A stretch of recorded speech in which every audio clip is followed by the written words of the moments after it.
അല്ല, ഒരുപക്ഷെ നമ്മൾ ഈ ധാരാളം സ്ത്രീകൾ ഗൾഫിൽ പോകുന്നുണ്ട്. ഒരുപക്ഷെ ഭർത്താക്കന്മാർക്ക് മാത്രമേ ജോലി കാണുള്ളൂ. ഇവര് ഫുൾ ടൈം വീട്ടിൽ വെറുതെ ഇരിക്കുന്ന ആൾക്കാരായിരിക്കും. അപ്പൊ അതിൽ നിന്ന് വ്യത്യസ്തയാണ് ആശ. പ്രത്യേകിച്ചും ഈ അവിടെ ചെന്നിരുന്ന് അവരുടെ ജീവിതം കാണുക, അവരുടെ ജീവിതത്തിൽ അങ്ങനെ ഒരു പ്രശ്നങ്ങളുണ്ട് എന്ന് കണ്ടെത്താൻ കഴിഞ്ഞതൊക്കെ ഒരുപക്ഷെ ഇങ്ങനെ മനസ്സിലാക്കിയതുകൊണ്ടൊക്കെ ആവില്ലേ? അല്ല, ഇങ്ങനെ നമ്മൾ ഈ ജേർണലിസം ഫീൽഡിൽ ഇതൊക്കെ കണ്ടറിഞ്ഞതുകൊണ്ട് തന്നെ ആയിരിക്കില്ലേ? അതെ, ഈ ഒബ്സർവേഷൻ എന്ന് പറയുന്നത് ഒരു വലിയൊരു കാര്യം. അത് ജേർണലിസം ആയാലും ശരി, അത് ലിറ്ററേച്ചർ ആയാലും ശരി, ലിറ്റററി ഫീൽഡിലായാലും ശരി, നമ്മൾ എഴുതുന്നത് എന്താണ്, നമ്മൾ കാണുന്നതാണ്. ആ കാണുന്നത് വെറുതെ കാണുന്നതല്ല, നമ്മൾ ഓരോ ചെറിയ കാര്യങ്ങളും ചെറിയ വസ്തുതകളും നമ്മൾ ഒബ്സർവ് ചെയ്യുമ്പോഴാണ് നമ്മൾ ഒരു സ്റ്റോറി ഉണ്ടാവുന്നത് തന്നെ. അപ്പൊ ആ ഒരു ഒബ്സർവേഷൻ ജേർണലിസത്തിൽ നിന്ന് എനിക്ക് കിട്ടിയെന്ന് ഞാൻ വിശ്വസിക്കുന്നു. ആ ഒരു ഒബ്സർവേഷൻ ബേസ് ചെയ്ത് തന്നെയാണ് എന്റെ കഥകളെല്ലാം ഞാൻ എഴുതുന്നത്. ആദ്യ നോവൽ പുറത്തിറങ്ങി കഴിഞ്ഞിരിക്കുന്നു. ഇനി എന്തൊക്കെയാണ് അടുത്ത സൃഷ്ടികൾ? എന്റെ ഒരു ഷോർട്ട് സ്റ്റോറി കളക്ഷൻ റെഡിയാണ്. 10 സ്റ്റോറികളുള്ള ഒരു കളക്ഷനായിട്ടാണ് ഞാൻ അത് എഴുതിയിരിക്കുന്നത്. അത് പബ്ലിക്കേഷന് വേണ്ടി ഞാൻ വെയിറ്റ് ചെയ്യാണ് ഇപ്പോൾ. അതും വെറും ഒരു ഷോർട്ട് സ്റ്റോറി എന്ന് വെച്ചാൽ വന്നു പോയി എന്നുള്ള സ്റ്റോറി അല്ലാതെ ഓരോരോ സ്റ്റോറിയും ഒരു നോവലിന്റെ തന്നെ ആയിട്ടുള്ള ഒരു എന്താ പറയുക, ഒരു നോവൽ പോലെയാണ് ഓരോ സ്റ്റോറിയും.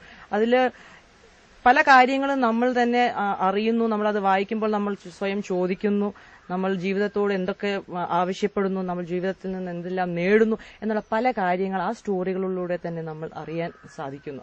അത്തരം സ്റ്റോറീസാണ് ഞാൻ എഴുതുന്നത്. അതും ഇംഗ്ലീഷിൽ തന്നെ ആയിരിക്കും?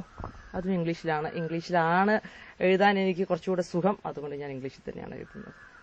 ഞാൻ ചോദിച്ചത് പ്രത്യേകിച്ചും സാധാരണ മലയാളികൾക്ക് വായിച്ചറിയാൻ ഇത് മലയാളത്തിലേക്കാക്കാൻ അങ്ങനെ എന്തെങ്കിലും താല്പര്യങ്ങൾ തോന്നുന്നുണ്ടോ? ഇപ്പൊ തൽക്കാലം അങ്ങനെ ഒരു പ്ലാൻ ഇല്ല. കാരണം മലയാളത്തിൽ ഞാൻ അത്രയും സ്ട്രോങ് അല്ല, വാസ്തവം അറിയിക്കട്ടെ. ഇങ്ങോട്ട് വിവർത്തനം ചെയ്യുന്നതിന്റെ കാര്യം, വിവർത്തനം ചെയ്യാൻ ആരെങ്കിലും ഉണ്ടെങ്കിൽ സന്തോഷമേ ഉള്ളൂ. അല്ലാതെ ഞാനായിട്ട് ഇപ്പോൾ മലയാളം എന്ന് പറഞ്ഞു കഴിഞ്ഞാൽ ഈ ഇത്രയും ഞാൻ അതായത് ഈ മലയാളത്തിൽ എഴുതി കഴിഞ്ഞാൽ എന്റെ വികാരങ്ങളോ എന്റെ ഫീലിംഗ്സോ ഇത്രയും ക്ലിയർ ആയിട്ട് എനിക്ക് പാസ് ഓൺ ചെയ്യാൻ പറ്റുമെന്ന് എനിക്ക് തോന്നുന്നില്ല. അതുകൊണ്ടാണ്. ഈ കുടുംബത്തിൽ നിന്നുള്ള പിന്തുണ എത്രത്തോളം ഉണ്ട്? പ്രത്യേകിച്ചും ഹസ്ബൻഡിന്റെ മക്കളിൽ നിന്നുള്ള പിന്തുണ എത്രത്തോളം ഉണ്ട് ഈ സാഹിത്യ രചനയിൽ? പ്രത്യേകിച്ച് സ്ത്രീകളൊന്നും അങ്ങനെ ഒരു ഗൾഫിൽ ജീവിക്കുന്ന സാധാരണ ഒരു വീട്ടമ്മ എന്ന നിലയിൽ, ഇപ്പോൾ സാധാരണ ഒരു വീട്ടമ്മ എന്ന നിലയിൽ എത്രത്തോളം പ്രചോദനം നൽകുന്നുണ്ട് കുടുംബം? ഹസ്ബൻഡാണ് മെയിൻ സപ്പോർട്ട്. ഇല്ല എന്ന് പറയാനേ പറ്റത്തില്ല. കാരണം ഞാനൊരു ജേർണലിസം പഠിച്ച് ഗൾഫിൽ പോയി അവിടെ ഞാൻ വർക്ക് ചെയ്തിട്ടില്ല. ജേർണലിസ്റ്റായിട്ട് ഞാൻ വർക്ക് ചെയ്തിട്ടില്ല. വീട്ടിലിരുന്നാണ് ചെയ്ത. എന്ത് ഫ്രീലാൻസ് വർക്ക് ആണെങ്കിലും ഞാൻ വീട്ടിലിരുന്നേ ചെയ്തിട്ടുള്ളൂ. പക്ഷെ എനിക്കിങ്ങനെ ഒരു ലിറ്റററി ഇൻക്ലിനേഷൻ ഉണ്ടെന്ന് കണ്ടറിഞ്ഞ് അതിനുവേണ്ടി കംപ്ലീറ്റ് സപ്പോർട്ട് തന്ന്, അതായത് എത്ര സമയം വേണമെങ്കിലും അല്ലെങ്കിൽ അതിനു വേണ്ട എന്ത് ആവശ്യമുണ്ടെങ്കിലും അതിനെല്ലാം എന്റെ ഹസ്ബൻഡ് സപ്പോർട്ട് ചെയ്തു. അത് ഒരു നോവൽ എഴുതുക എന്ന് പറയുന്നത് ആരും കണ്ടാൽ നമ്മൾ എന്തെങ്കിലും ചെയ്യുന്നു എന്ന് അറിയുന്നില്ല. ഈ എഴുത്തെന്ന് പറയുന്ന ഒരു ലോങ് പ്രോസസ്സാണ്. അതിലൂടെ നമ്മൾ എഴുതി വരുമ്പോൾ ആരും ഒന്നും അറിയുന്നില്ല. ഒന്നും ചെയ്യാതിരിക്കുന്ന ഒരു പ്രതീതിയാണ് കാണുന്നു. നമ്മൾ എഴുതുന്നു, 2 വർഷമാവുന്നു, 3 വർഷമാവുന്നു, എന്ത് ചെയ്യുന്നു എന്ന് ചോദിച്ചാൽ ഒന്നും പറയാനില്ല.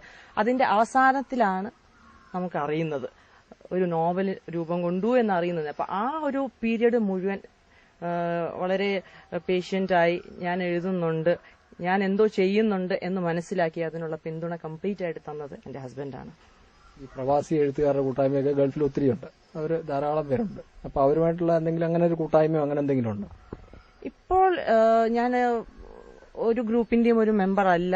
ഇനിയിപ്പോ എന്റെ ആദ്യത്തെ നോവൽ ഇനിയിപ്പോ ഇറങ്ങിയ സ്ഥിതിക്ക് ഇനിയിപ്പോൾ ഏതെങ്കിലും ഗ്രൂപ്പിന്റെ ഒരു മെമ്പർ ആയാൽ കൊള്ളാമെന്നുണ്ട്. കാരണം ഈ ഗ്രൂപ്പിൽ മെമ്പർ ആവുന്നതിന്റെ ഒരു ഗുണം എന്തെന്ന് വെച്ചാൽ നമ്മുടെ പോരായ്മകളും നമ്മുടെ നന്മകളും എല്ലാം നമുക്ക് ഗ്രൂപ്പിൽ നിന്ന് അറിയാൻ കഴിയുന്നു. പക്ഷേ ഇംഗ്ലീഷ് റൈറ്റേഴ്സ് ഫ്രം ഇന്ത്യൻസ് ആയിട്ടുള്ള ഇംഗ്ലീഷ് റൈറ്റേഴ്സ് ഞാൻ അവിടെ ഒരുപാട് കണ്ടിട്ടില്ല. ഇനി വെസ്റ്റേണേഴ്സ് ഒരുപാട് പേരുണ്ട്. അപ്പൊ അവരെല്ലാരും അതൊരു വേറിട്ടൊരു ഗ്രൂപ്പാണ്. അപ്പോൾ അതിൽ കുറെ നാൾ അതിലൊക്കെ ഞാനൊരു മെമ്പർ ആയിരുന്നു. ഇനിയിപ്പോൾ ചെന്ന് നോക്കാം. എന്റെ ഈ നോവലിന്റെ പശ്ചാത്തലത്തിൽ എനിക്കൊരു ഗ്രൂപ്പിന്റെ മെമ്പറായി എന്തെങ്കിലും ചെയ്യാൻ പറ്റുമെന്ന്. തിരിച്ച് കേരളത്തിലെത്തിയാൽ എന്തായിരിക്കും? എഴുത്ത് തന്നെയായിരിക്കും. എഴുതാനാണ് ഉദ്ദേശം. യാത്ര തുടങ്ങിയിട്ടേ ഉള്ളൂ. ഇനി ഒരുപാട് ദൂരം പോകാനുണ്ട്. എവിടെ വരെ എത്തുമെന്ന് എനിക്കറിയില്ല.